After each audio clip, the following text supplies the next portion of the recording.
Good evening, Africa, and paradox of dexterity around the world. Welcome to Africa Dialogue, where we discuss the voices of innovation and transformation. I'm Robert Moses, your host for today's discussion. Manjeya Rasara, your co-host. So, in our previous interview, Mr. Rasara, we reflected in an insightful interview featuring Honorable T.D. Manjeya, where some important perspectives regarding the African development journey and decolonization of Africa were discussed.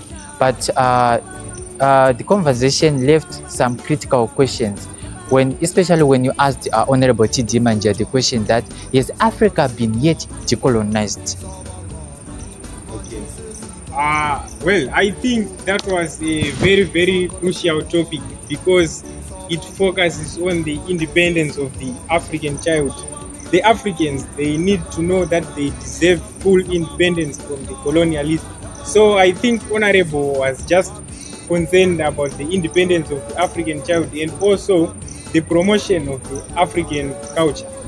Okay, all right. So, meaning to say that in a logical view of this matter, we are going to invite our Honorable T.D. Manjeya so that he can explain and explore more the themes of decolonization of Africa in detail. And you need to tell us what Africa must do to unlock full potential. All right. So, ladies and gentlemen, at this moment, we are going to invite our Honorable T.D. Manjeya so that he can give us more on the decolonization of Africa. Ladies and gentlemen of the jury, we have just been joined by Honorable T.D. Manjeya so that he can add flesh to the skeleton left in our previous interview. So, greetings, Honorable T.D. Manjeya. Welcome to Africa Dialogue. So, in our previous engagement, you explore more on decolonization of Africa, where we discussed about the themes and what Africa must do so that it can unlock full potential. So on this one, there are some critical questions that have been captured by the audience. Can you just tell us in brief what Africa must do so that it can unlock its full potential? Well, thank you, Mr. Robert, for a good question. Firstly, I think the resources of Africa must build Africa, and the resources of Europe must build Europe.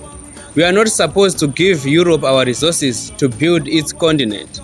Let us stay in Africa and build Africa. Let us harness our resources in Africa and build Africa. And the other thing is that white people must know that the black skin is not a badge of shame, but it is a glorious symbol of national greatness. Thank you. Honorable, yes, according to what you are saying that Africa is still colonized. But one question from me is that this situation, is it the Africans who are causing this situation or is the white people? Thank you, Mr. Rasara. I think the problem is with black people because polarization doesn't build the nation, but patriotism builds the nation. We must unite Africa. We must be United States of Africa, not be divided states of Africa. America is United States of America.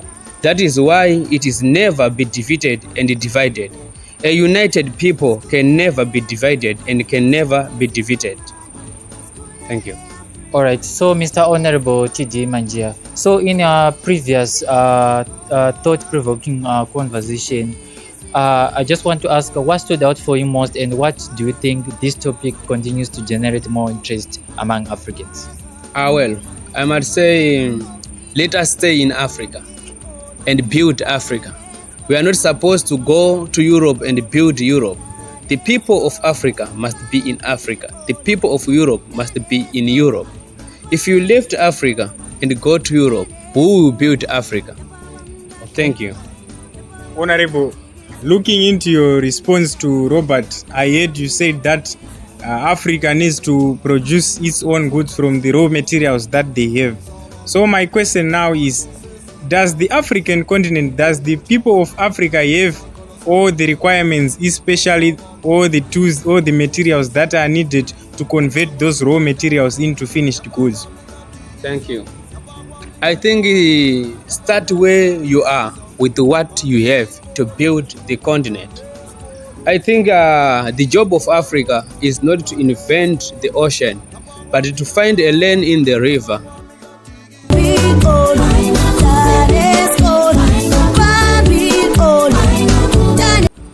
Okay, Honorable.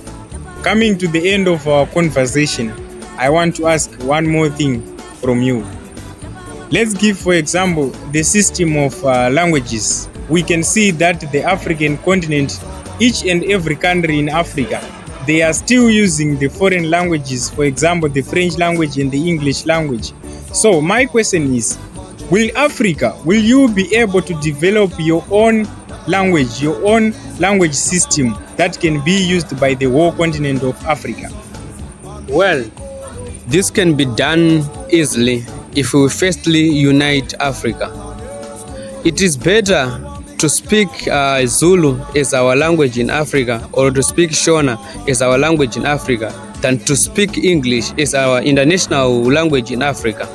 And we are supposed to introduce our African language, which will be learned in African schools by each and every student in Africa.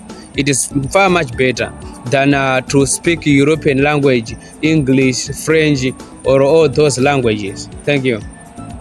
Thank you very much, Honorable TD Manjeya, for sharing us some important perspective that is going to help maybe Africans in the near future. That is going to help youth around the world, youth who are here in India, youth who are far away in the Western countries.